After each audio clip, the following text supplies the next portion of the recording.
Division can feel like the order of the day, like there's more driving people apart than bringing them together.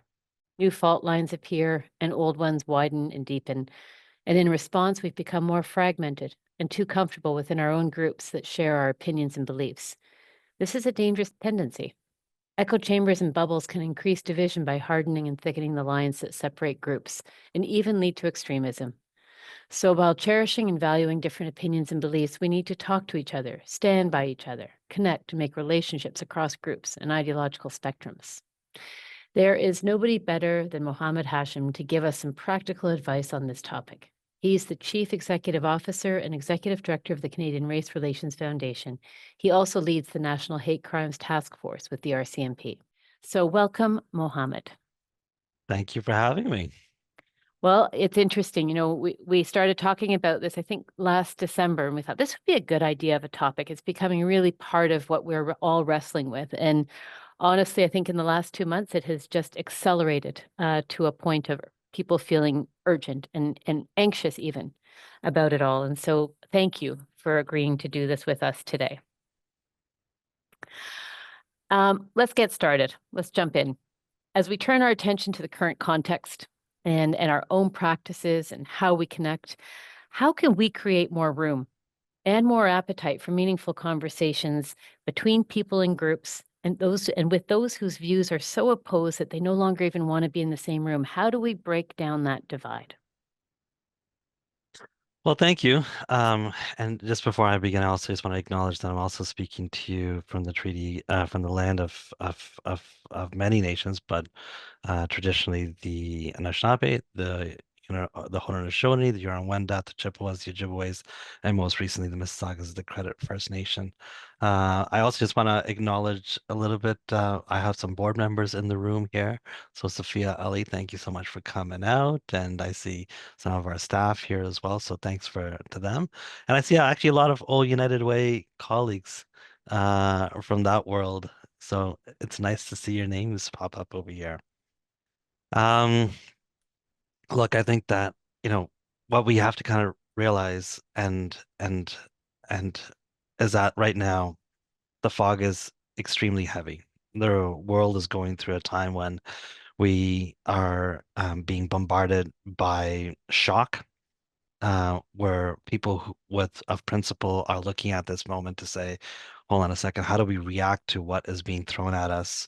And think of it as a way to say, okay, here we just need to kind of hunker down to make sure that we figure out to not let it impact us too hard, but with the volume and the sheer aggression and the sheer amount of stuff coming at all of us, it's discombobulating.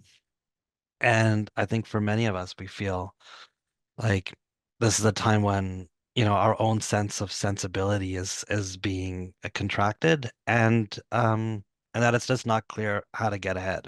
So if you were here to get answers on how to get ahead through all of that, I am gonna disappoint you because I'm in a similar place to you, but I do have some tactics that I think are working for us that I want to share with you as well.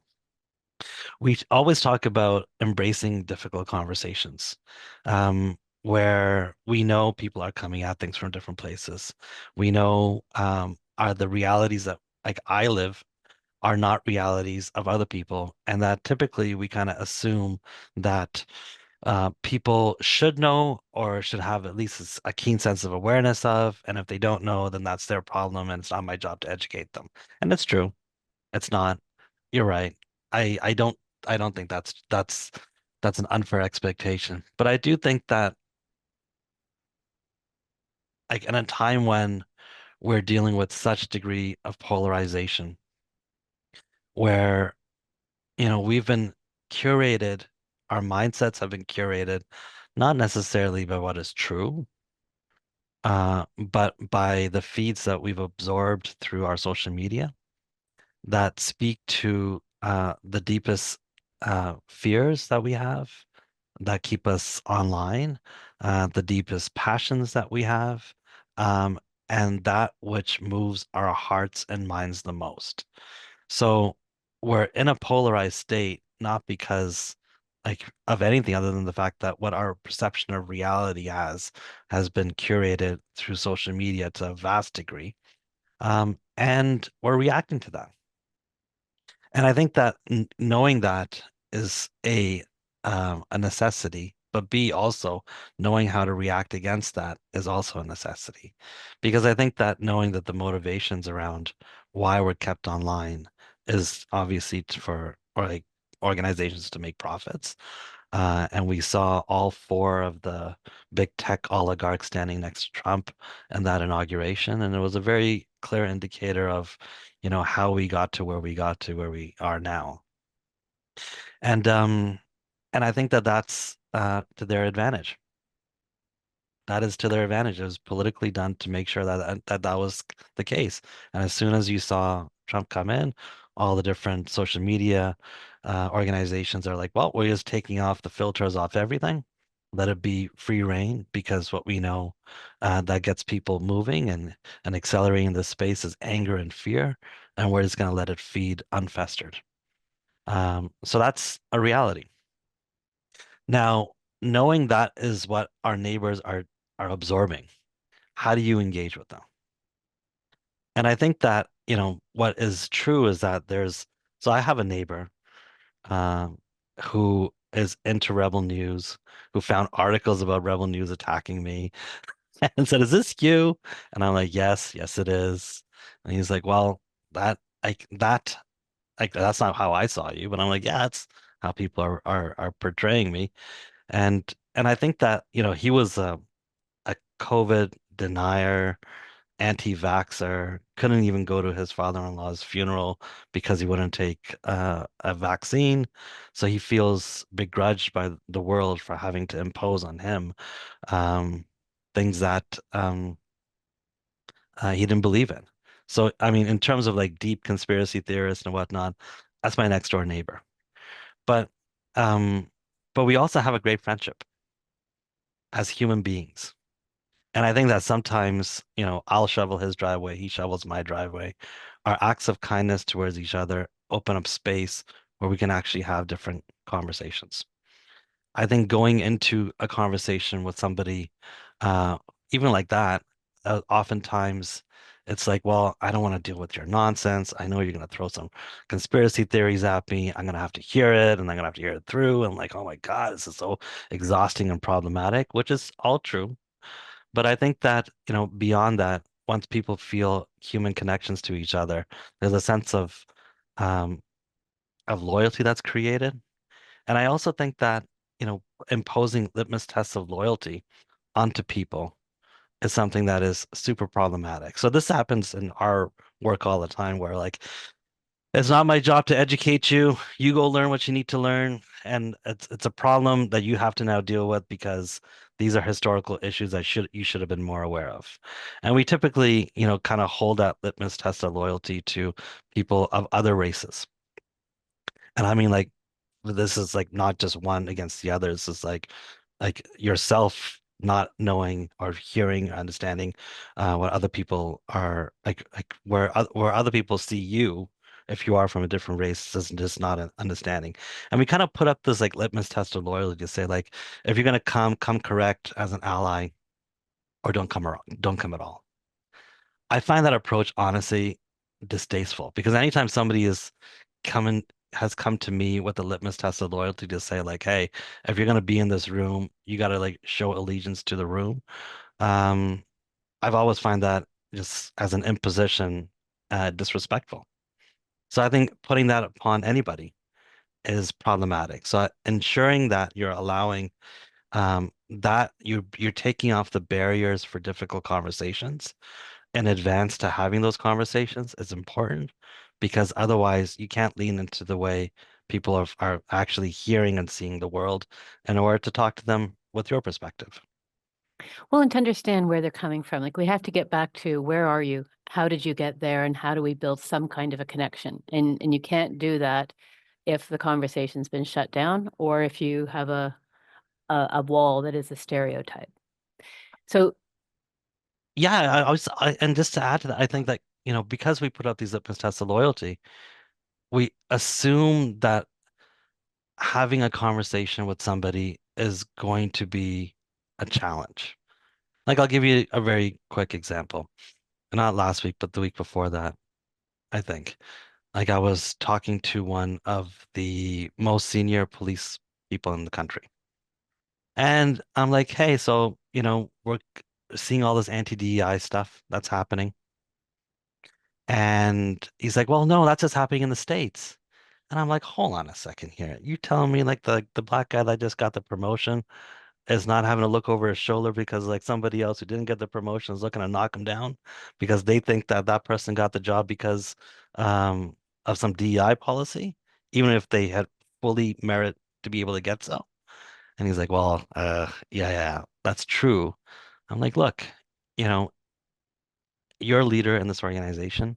You need to protect what is right and what you've been doing in a very, very, very difficult and problematic organization. And so you need to put out a message to say, we are standing by this.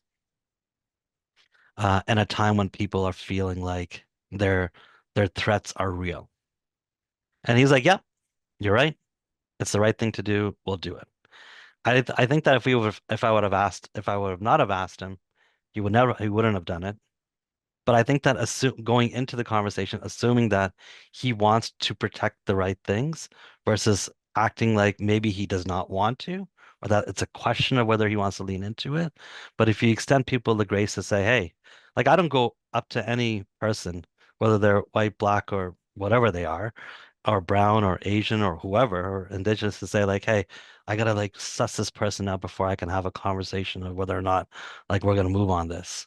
I just go in there to say like, hey, we're moving on this together, right? Yeah, okay, good. Let's go. This is what I need you to do. This is what I'm gonna do. This is how we're gonna play the meeting. Yeah, good. Okay, let's go. And then if they can't roll with it and they don't want to roll with it, then they're like, nah, well, I don't want to do that. But like I'd say 99% of the time when you give people a sense of trust, they actually go double down and support. And listen to hear where they're coming from, and then bring them back to where you have that common ground. So have the difficult conversations. It's not it's called work because it's not easy. There might be some hardness to it, but that's part of what we need to do.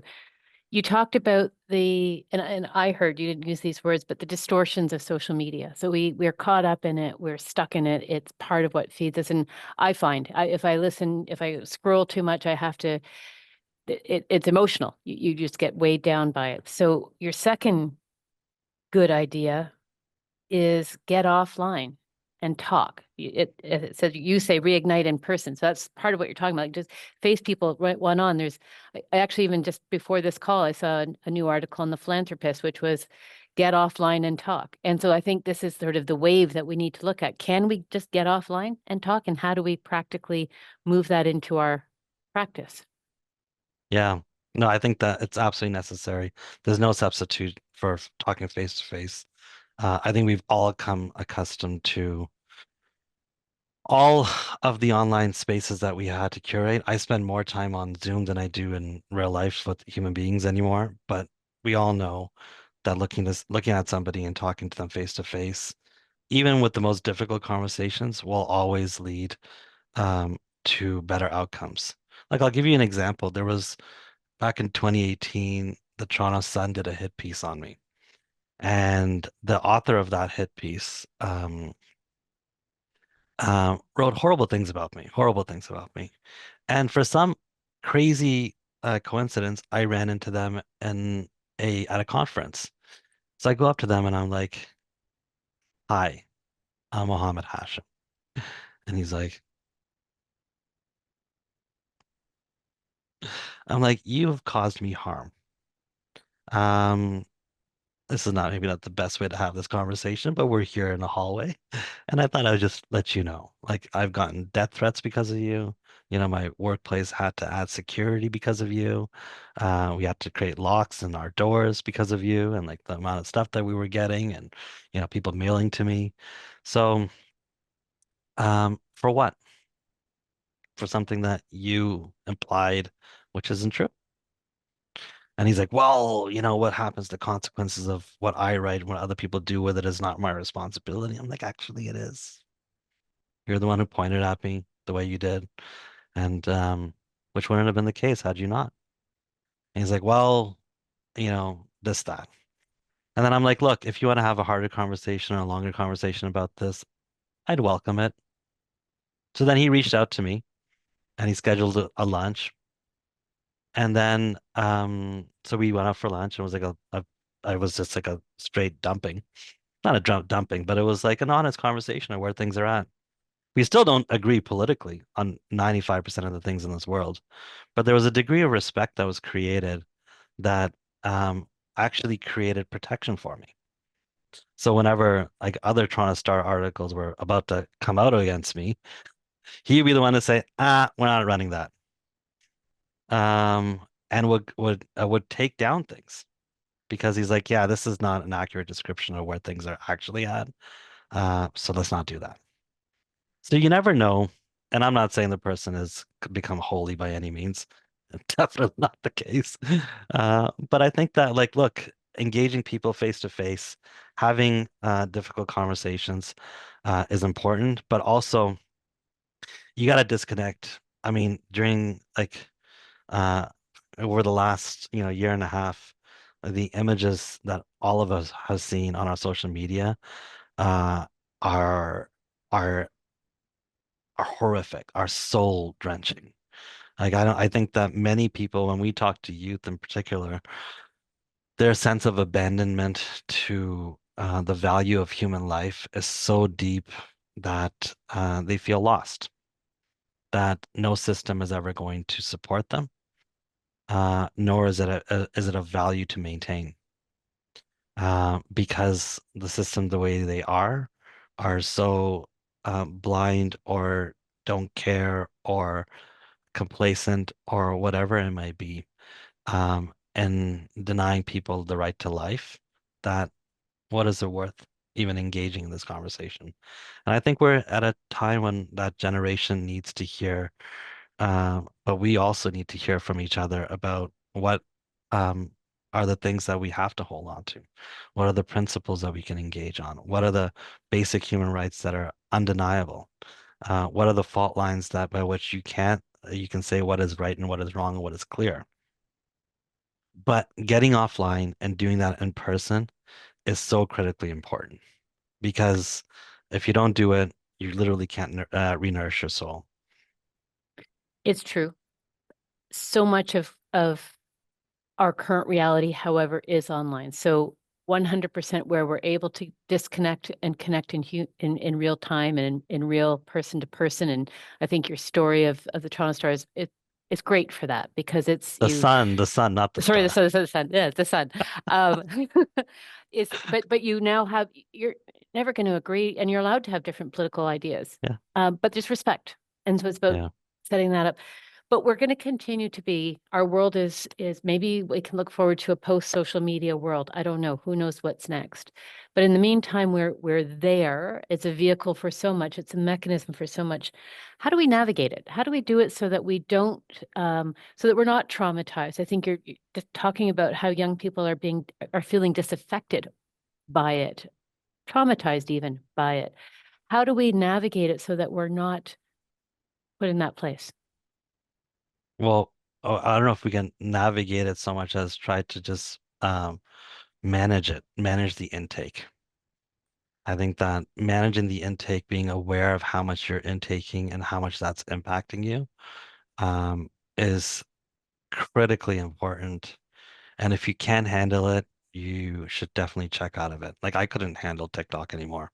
And thank God the government told me to delete it from my phone. So that was my good excuse to not to look at that ever again. But um it was definitely difficult to do so. But also I actually know from the left and from the right, um, that not everything online is true. That you really have to fact check what is true. You have to rely on news sources that are fact checked, that are unbiased, which is really like a big task these days. But you have to be able to do your own due diligence to some degree to figure out what is real and what's not. Like we're actually entering into the AI environment where you can you can put a picture of, a politician in whatever costume, in whatever scenario, and make a video of it like it's completely real. And that can get out there and fly to millions of phones within an hour, within half an hour. So the reality is that we're now getting into a space where that needs to happen more frequently. And to be honest, our governments have failed like the necessity to manage the online spaces. We have tons of rules of how the town square should be managed. Like, what is hate speech, what is not hate speech, what is enforceable, what is not enforceable, who gets to use this space, who doesn't get to use this space, how loud the speakers can be, what time the speakers need to be turned off. All of those different things, how many kids can be in the space before like when does a fire alarm need to be pulled or not? But like in the online space, which is where we all live, there's zero of that. And I think the governments have really, like failed us in terms of being able to create some degree of base level safety. It's like driving a car at 350 kilometers an hour with no seatbelts. So we have to use ways that we can fact check things ourselves, ensure that we're well informed, and that what we take online is managed in a way that we can chew what we eat.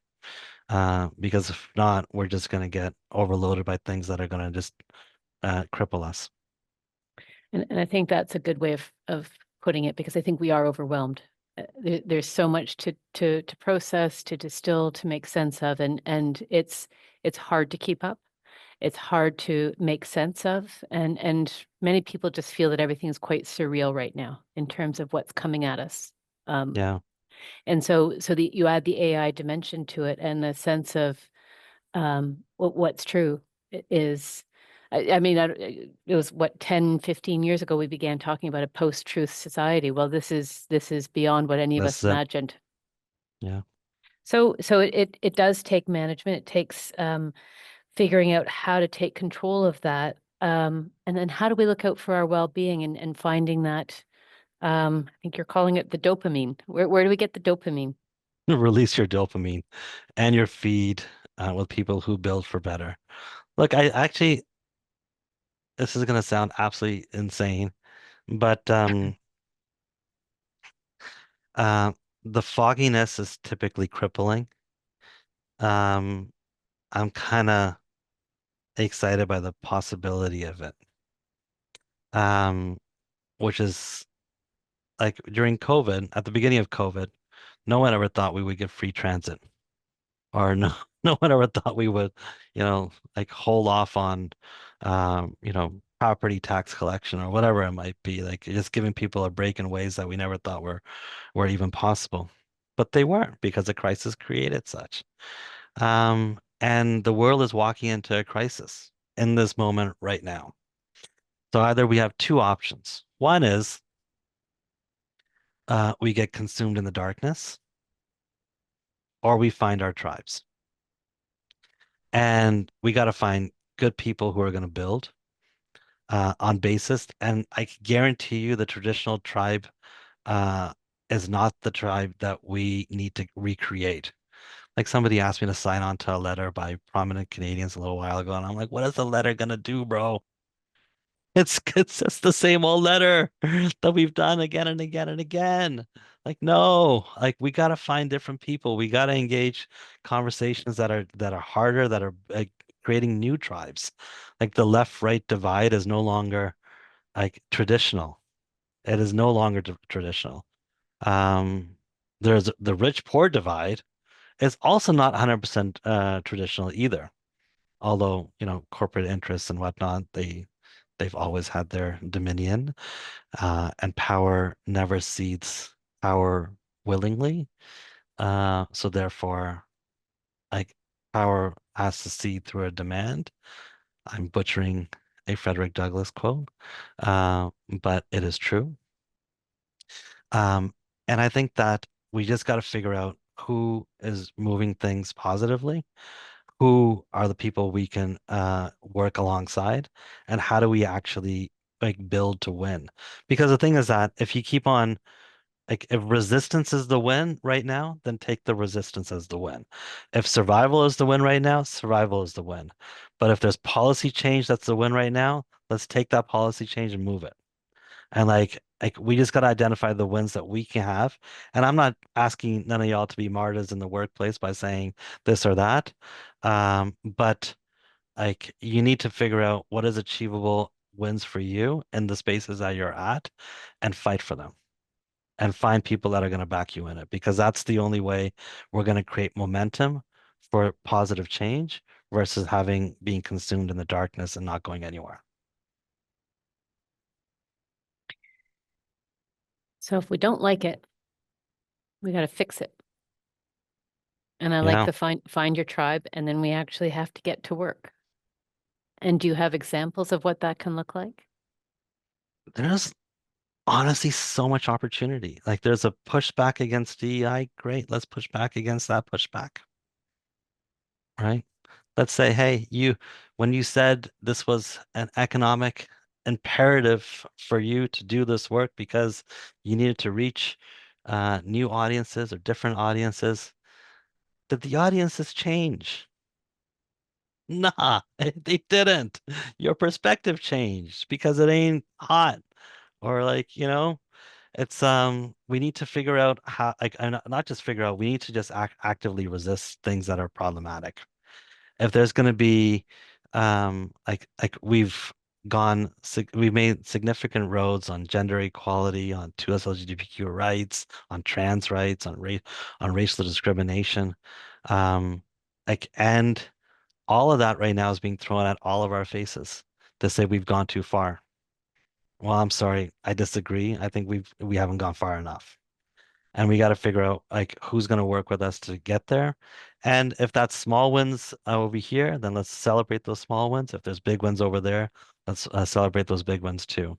And I think it's important for us to do that. And to be honest, like, I know it's hard right now when so much and the volume and the like aggression is so high that to be frank, like sometimes I just want to hide underneath my desk, like many of you do. Um, but I actually like am kind of excited because I also think that on the other side of this is a world with not the same rules as we used to have before, because it has not worked for all of us. But a world that can have significantly greater impact for many more people than it did before. And if we don't hold on to that belief, we're kind of screwed, and we're just gonna be like going along with the show to say like, here's how things are. So, Donald Trump has been a nightmare, but also a galvanizing force. And I think that the one thing that I know for a fact is that, the haters always burn out because they can't get along with each other. So they always eat each other like sooner than later. And I don't know how many people from this cabinet are going to be here in 3 months because they're going to eat each other. And as that happens, the opportunities will arise for us to resist and do more. And I think that we just have to be notoriously opportunistic to find those moments and utilize them. And in the Canadian context, some people, there were some questions, and just for the sake of the audience, we asked people in advance for some questions as well. So I'm literally looking at about 6 pages of questions plus what's coming in the Q&A box. So I'm going to do my best to get to some of the main themes. Thank you. Yeah, because there's just too much there, and I think we could probably do this for 3 days and not run out of questions. But as we look at Canada, I mean, we're all focused on the US right now because it's such a spectacle in terms of what they're doing, but it's also extremely naive to think it's not here. It's not part Yeah. of what's going on here. And there's a lot of communities concerned, whether it's LGBTQ2S, whether it is people with disabilities. There's groups that are feeling extremely vulnerable. The erasure of sort of EDI as a given value, it feels highly threatening. Um, what is your alarm level around this in Canada? And is it, what do the wins look like? So I hear what you're saying, take the small wins, take them where they are and see that as resistance, resilience, what have you. But can you talk a little bit about that that threat level that we're at and how we should be responding? It's high. I think that, for years and years and years and years and years, people have framed DEI as some kind of advantage for people who are not like me, conversation, and versus creating a greater sense of equity in systems. And I think that that has settled into the minds of many. But um, but there's resentment attached to that too, which is actually like the deeper hurt of it. I think that, people change perspectives when the expectations that they have are unmet. So when you are expecting to go into something and someone says, "Nah, you're not going to get that," you feel hurt, you feel lost, you feel like screwed over, like all of those different things. And I think that like that like and then now you can blame, airline crashes to firefight like forest fires to whatever on DEI. And some people are gonna be like, absolutely, that was just a DEI hire, which is insane. But I think pointing out to the insanity is very important. Um, but also I think that look, and I hate the term resilience and oh, you're so resilient. Oh, please. Nobody wants to be resilient, quite frankly. No, I don't want like it's like come now. Like so you want me to just put up with crap and then like and feel great that I survived it. Thank you. Thank you so much for that. But like and so I dislike that like that type of thing, but I do think that like the amount of crap that is about to come our way, not just like from the entire ecosystem, is going to be high. So we have to be able to put up our bodyguard, our armor now, to kind of withstand some of that. But the threats are real. And for some people, it's an opportunity. For some people, it's an opportunity to do harm. For some people, it's just a willingness to say, okay, I'm had enough of this. I got to go back to basics for corporate environment. And I hate talking about stuff that I don't really know about. And for some people, it's going to be like, okay, this is a loss because I saw the good in it. And I think that making sure that we are collaborating, talking people, and engaging people who feel that and speaking about it is critically important. And you have to just find opportunities to create space.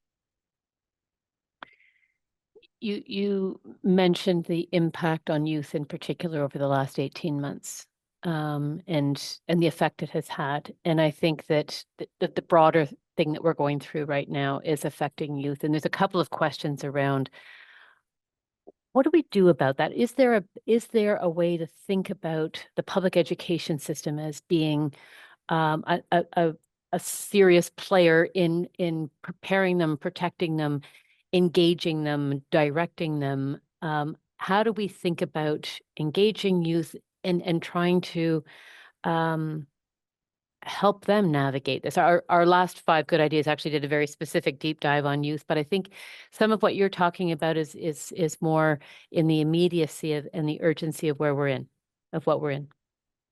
I'll give you a practical example. Back in 2015, I was doing a lot of media work around Islamophobia, and this auntie comes to me and says, look, I think she was extremely wise. And she said, look, I know why you're doing what you're doing, which is highlighting Islamophobia and violence against the Muslim community that's all over the place right now, and that it's important for us to highlight that so that you can create political impetus to address it. But the kids that I teach are now afraid to go out. There is a double-edged sword to how you project trauma. And I think that particularly for kids, anybody who knows, like, who's a parent knows that, like, if you raise your voice in like a funny way, they'll eat it one way. But if you raise your voice in an angry way, the kids will take it very differently. And as parents, you have to constantly just watch your tone to ensure that you're enunciating a sense of protection for your kids to never have that law, for them to never lose that trust. Um, I think the public education system has done a lot. Um, I think that it needs to do more. It is the most serious player in terms of changing mindsets. I think rights for 2Ls LGBTQ folks, um, like understanding on reconciliation, these are things that never um, never came into my school world. I still remember the first day of my high school where the teachers complained they couldn't smoke in the classrooms anymore. So, which kind of Showing your dates, age. You're showing showing your my age. age, showing my age. But I think that like it is the only system that has long-term impacts in terms of societal understandings. And like the kids are seeing this moment now and are saying WTF. Like what is happening is insane. Um, because all of what they've learned is now being thrown out the window. Um, and to be frank, um, they're going to come up with ways to fight that are different from the ways that I had to fight. Like I'm a product of my fighting came after 9/11. My fighting came from unions. I'm a union organizer by training. My fighting comes from grassroots mobilization in a way that was for big rallies and for placards. But that's not the reality of how people are organizing now. And I think that, for us, folks who've been around the block, I think our job is sometimes is to ensure we give as much political and legal cover to generations coming up and getting out of their way. One of the consequences of the 51st state narrative is that there has been a swelling of patriotism in Canada. We're Yeah. all rallying around the flag.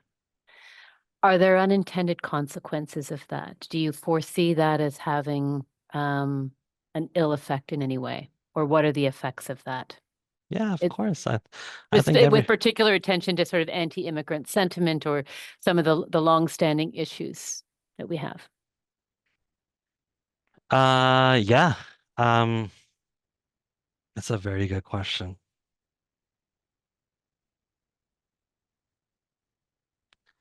Yeah, I think that hmm,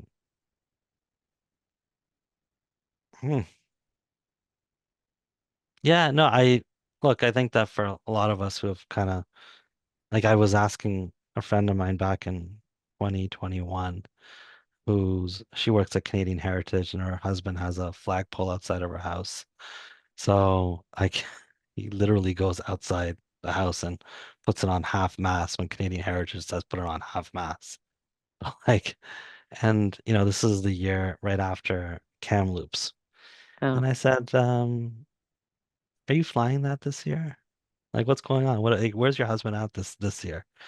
And he's like, no, he's still out there. It's Canada Day, so he's gonna fly it like the way he is. And I felt like I don't know if I'm down with that right now.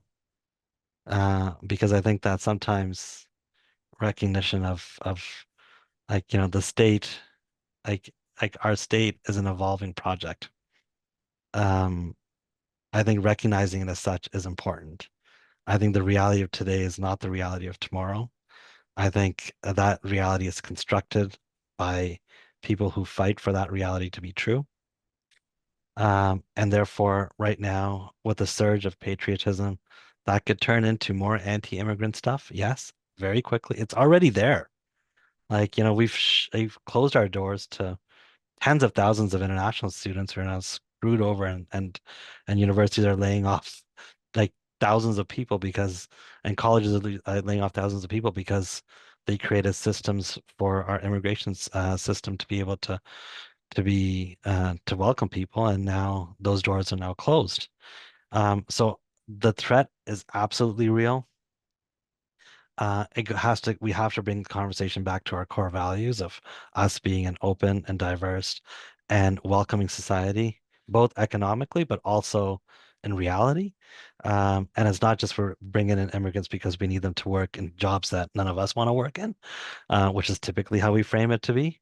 But we need to but the contributions that people bring are not anti-Canadian because that's Mhm. how like people are like I was seeing all these ridiculous TikTok things about how Indian folks are like pooing on the beach and which is all untrue.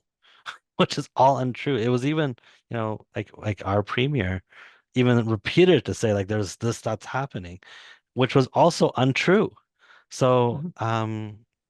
that stuff is definitely fuming. It's in the air, and we have to be able to just identify what it is and speak where we can against it.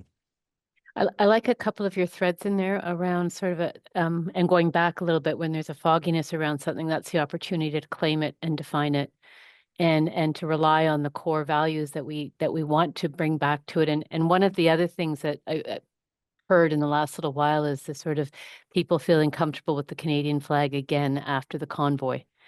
And so maybe it's actually an opportunity rather than a threat. But it's again, it's one of these unknowns. What will this mean? And I think there's sort of that alarm system in your head of let's be attentive to that to make sure it doesn't go one way versus the other, and let's guard it with what we know to be Canadian values. Look, I mean, I've seen the ugliest nature of racism across this country in every corner. I've literally seen bloody carpets and bullet holes, and I've seen how Indigenous communities are living in reserves up north. I've seen what this country has done. Um, and though I recognize the reality of and the consequences of what that is, I see that not as simply a mark on our past, but a responsibility to fix. And there's no place in this world that I would rather be than here, and a place where I can uphold the charter, where I can uphold our civil liberties and be able to say these are issues that we need to fight for. Um, and whichever way we can. Like, look, I run a federal crown corporation, so the space for me to kind of go out there and go ham on this stuff is mildly mitigated, compared to where I was previously, where it was full out. So I think that, like, look, you got to figure out the spaces that you're in and be the most effective that you can and where you're at. I also just going back to a much earlier comment in this, Canada's a work in progress, and so I like the it's our responsibility to fix. It's our responsibility to Yeah. work it, get it better. Um, there's so many questions here, and I'm looking at all of them, and I'm just trying to see where to go. I kind of like to tap you a little bit and your experience, and um, for you, what keeps you optimistic, and what's the most meaningful thing that you do to inspire and empower others? You're in a position of leadership on these issues. You are a respected thought leader. How are you doing it? Um, I would say I'm not doing it too well in my absolute honesty. I feel like I don't know if other people feel this, that you're constantly faking it in the world. You're constantly trying to do more than um you're constantly reaching. So and like you got a lot of imposter syndrome that's always happening in a lot of us all the time. So there's never a shortage of that is in my space, in my headspace. So I'm always trying. I'm always trying harder than I know how to do otherwise. Um, I mean, I don't know how to do it any other way but hard. But how am I keeping my optimism? Look, I have kids. I have a 2.5-year-old daughter who and an 11-year-old son. Um, my son is a complete nerd, so I expect him to be a nerd. But my daughter is going to take over the world. So I'm kind of just like keeping the seat warm, making sure that like the world is in a place where she can take over. And I think that but also to be honest, I am also a Muslim. So me personally, my faith is important to me. And there's scripture that says with every difficulty comes ease, and with every difficulty comes ease. God repeats that twice in the Quran. And I firmly believe that because like I've gone through a lot of hellacious situations in this world, and I've always found ease afterwards. So like it's gonna and I firmly believe that history always arcs on the side of justice, because people are inherently good, and that if we allow this world to be dictated by fear and anger versus hope and and and being seen, allowing people to be seen for who they actually are, and allowing them something to come together to create hope in, there's two options. And like I'm not I don't like the rabbit hole because it just doesn't get you anywhere. So I choose hope. Great answer. Um, our audience are nonprofits, leaders in nonprofits, people who work in the nonprofit sector, um, often, very much already here in some of the conversations that we're having, but a number of questions around what is the role of nonprofits in bridging this polarization, in being part of the solution, and both, as organizations, as individual leaders in them, like how much of I mean, are we putting this on their shoulders? I don't think it's on their shoulders alone, but they're part of the answer in all of this. So do you see a particular role for them? Oh, absolutely. Absolutely. I think that, and please don't take this as a criticism, but I also see nonprofits always trying to just protect the funding sources that they have and kind of eating at each other. I'm sorry to say It that happens, but loud. that is a culture of scarcity. That's what happens when you set up an Yeah, environment that is based in scarcity. I don't disagree, and I see that all the time, particularly in moments when things are looking like they're going to pull back. Uh, it's already happening. I see it. Like it's distressful. I know it's problematic, but I think that like the convening power of nonprofits is massive. Is massive. I think that like there's a fear that nonprofits have in terms of like, hey, having spicier conversations. And that's true. They got to mitigate the fears that they have with the powers that be at the time that they're in, because those are there. But I think that there needs to be better political strategy engaged and going further strategically versus saying like not doing anything because and just hoping to God that it's going to survive afterwards.